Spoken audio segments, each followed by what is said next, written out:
आज आहे मार्गशीर्ष महिन्यातला दुसरा गुरुवार आणि आज मी आले होते विठ्ठल रुक्माईच्या मंदिरामध्ये आणि जेव्हा आम्ही मंदिरामध्ये आलो त्यावेळेस विठ्ठल रुक्माईच्या मंदिरामध्ये भजनाचा कार्यक्रम चालू होता। कोळशेवाडीमधील हे विठ्ठल रुक्माईचे मंदिर खूपच छान आहे आणि खूप मोठा परिसर आहे। विठ्ठल रुक्माईच्या मंदिराच्या समोरच स्वामींचा मठ आहे। या मंदिरामध्ये आपल्याला विठ्ठल रुक्माईचे दर्शन होते, गणपती बाप्पाचे दर्शन होते आणि महालक्ष्मी मातेचेही दर्शन होते आणि दत्तगुरूंचेही दर्शन होते।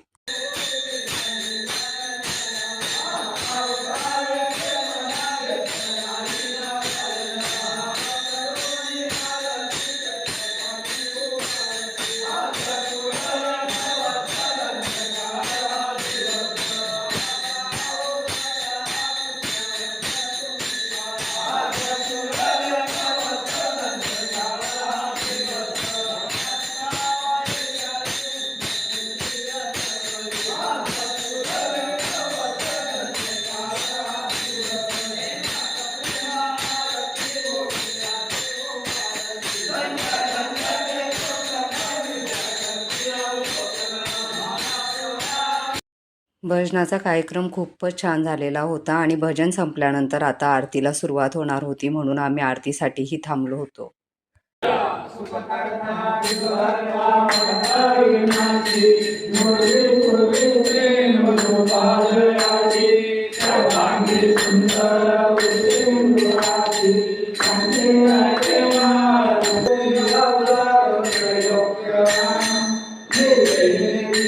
विठ्ठल रुक्माईच्या मंदिरामध्ये सकाळ संध्याकाळ पूजाविधी केली जाते आणि सकाळ संध्याकाळची आरतीही केली जाते। आज मार्गशीर्षचा दुसरा गुरुवार होता आणि आज आम्ही जेव्हा मंदिरात गेलो तेव्हा आम्हाला पहिल्यांदा आरतीही करायला मिळाली।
जय विठ्ठल।